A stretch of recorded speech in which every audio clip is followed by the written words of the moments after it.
বাবা, সকালে উঠে কাজ করতে করতে আমি হাঁপিয়ে উঠেছি। আর কি যে সমস্যা, জলটাও আসে না ঠিক মতো রান্নাঘরে। সকাল সকাল ঘুম থেকে উঠে কিন্তু বাজার থেকে চিকেন নিয়ে আসলাম। আর এখন জানো তো, আমি বাজার করাও মোটামুটি শিখে গেছি। বিয়ের আগে বাবা মায়ের সাথে বাজারে যেতাম, আর খুব একটা কিন্তু আমার নলেজও নেই। তাই কখনো যদি মা আমাকে বাজারে পাঠাতো, তাহলে একটা কাগজে লিখে দিত কি কি আনতে হবে আর কতটা আনতে হবে, আর সেই হিসেব মতো টাকাটাও দিয়ে দিত। এই টাকার বিষয়টা বললাম, একটা গল্প মনে পড়ে গেল, তোমাদের সাথেও শেয়ার করি। তো একদিন কি হয়েছে, আমি তো আর রেশন তুলতে যেতাম না, মা না হলে ভাই যেত। মানে ও আমার থেকে বয়সে ছোট হলে কি হবে, বুদ্ধিতে আমার দাদা। মা একটা বাজার করার ব্যাগের মধ্যে রেশন কার্ড দিয়ে দিয়েছিল, আর সঙ্গে দিয়ে দিয়েছিল টাকাও।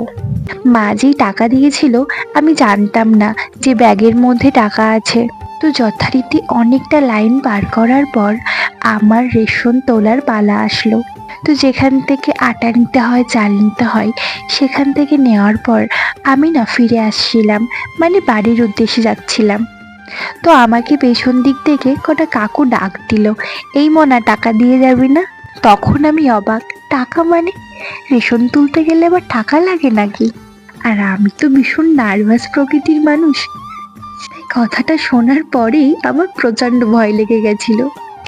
তাই সঙ্গে সঙ্গে মাকে ফোন করলাম। আমার তো ফোন ছিল না, মায়ের একটা কিপ্যাড ফোন ছিল। তো সেই মায়ের ফোন থেকে ঠাকুমার কাছে ফোন করলাম, আর মাকে বললাম, মা, এরা তো বলছে টাকা লাগবে, রেশন তুলতে গেলে আবার টাকা লাগে নাকি? মা তখন বলল, তা টাকা লাগে না, তোকে এমনি এমনি দেবে, দেখ ব্যাগের মধ্যে আমি টাকা পাঠিয়ে দিয়েছি, সে টাকাটা ওদেরকে দিয়ে দে। তো তারপর আমি ব্যাগের থেকে টাকাটা বের করে কাকুদেরকে দিয়ে দিলাম। তো এই ছিল আমার মেয়েবেলার মনে রাখার মতো একটা ঘটনা। তো তোমাদেরও যদি এরকম কোনো এক্সপিরিয়েন্স থেকে থাকে, তাহলে অবশ্যই আমার সাথে শেয়ার করো কমেন্ট বক্সে। আর ভিডিওটা ভালো লাগলে অবশ্যই লাইক করে দিও, আর কমেন্ট করতে কিন্তু ভুলো না। আমি চেষ্টা করব আরও অনেক ভালো ভিডিও তোমাদের সাথে শেয়ার করার। আর ভিডিওতে কোনো কিছু যদি ভুল হয়ে থাকে, তোমরা কিন্তু কমেন্টে অবশ্যই জানাতে পারো।